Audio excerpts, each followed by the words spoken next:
सभी साथियों को हमारा जय श्री कृष्ण। आज हम चर्चा करेंगे सूर्य तृतीय भाव में हो तो क्या परिणाम देता है। सूर्य अगर तृतीय भाव में है तो जातक को पराक्रमी बना देता है, क्योंकि जो तीसरा भाव है वो पराक्रम का है। सूर्य जब भी तीसरे भाव में होता है तो जातक को बहुत पराक्रमी बना देता है, बहुत मेहनती बना देता है। यद्यपि उसके परिणाम वैसे नहीं आते जितनी वो मेहनत करता है। ये बड़ी महत्वपूर्ण बात है। तृतीय भाव में जातक के अगर सूर्य है, वो कितनी भी मेहनत करे लेकिन उसको उसकी मेहनत के अनुरूप उसका परिणाम नहीं मिलता है। इसके अलावा तृतीय भाव भाई बंधु का भी है, भाई बहनों का भी है। तो जिसके तृतीय भाव में सूर्य होता है वो अपने छोटे भाई बहनों से बहुत प्रेम करता है, उसके लिए वो बहुत सपोर्टिव रहता है, सदैव उनके साथ खड़ा होता है। लेकिन उसके जो बड़े भाई हैं उनके साथ उनकी बनती नहीं है।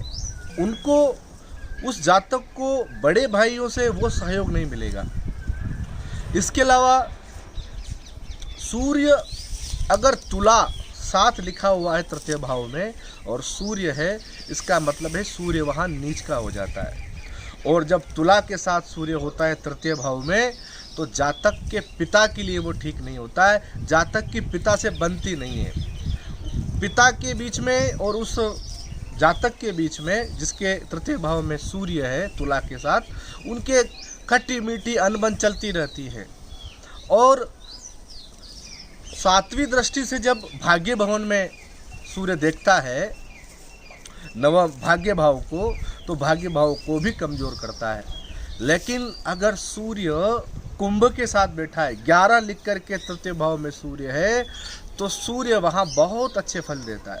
जी हाँ, बहुत अच्छे फल देगा। क्यों? क्योंकि उसकी सातवीं जो दृष्टि है वो भाग्य भवन पर जाएगी और वहाँ 5 लिखा होगा। और 5 अपनी राशि, सूर्य की अपनी राशि है, और अपनी राशि को जब वह तृतीय भाव से देखेगा तो भाग्य को बढ़ाने वाला होगा। वो अपने आप उसके परिणाम स्वतः ही अच्छे आने लग जाएंगे।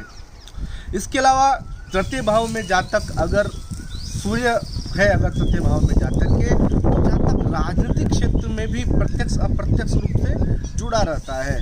वो आर्मी आदि क्षेत्र में भी जा सकता है, लेकिन वो आदेशात्मक तरीके में काम करने वाला होगा। मान लो अगर युद्ध छिड़ता है तो लड़ने में वो उतना परिपक्व नहीं होगा, लेकिन वो गाइडेंस करने में, वो एडमिनिस्ट्रेशन करने में वो बहुत दक्ष होगा। क्यों? क्योंकि सूर्य ग्रहों का राजा है। इसलिए जिसके भी वहाँ सूर्य होता है तृतीय भाव में, वो बहुत पराक्रमी होता है, बहुत मेहनती होता है, प्रत्यक्ष अप्रत्यक्ष रूप से राजनीति से भी जुड़ा होता है। लेकिन आप महत्वपूर्ण बात यह है कि सूर्य 10 डिग्री से 20 डिग्री के बीच हो तभी अपने अच्छे परिणाम देता है। अगर 10 से कम है और उधर 20 से ज़्यादा है तो उस कुंडली वाले को, उस जातक को चाहिए कि वो माणिक धारण करे। अगर सूर्य 10 से 20 डिग्री में है तो माणिक धारण करने की बिल्कुल आवश्यकता नहीं है। लेकिन अगर इससे कम या ज़्यादा है तो फिर वो माणिक धारण कर सकते हैं, या ओम घृणी सूर्याय नमः का वो माला जाप कर सकते हैं, भगवान सूर्य को जल चढ़ा सकते हैं।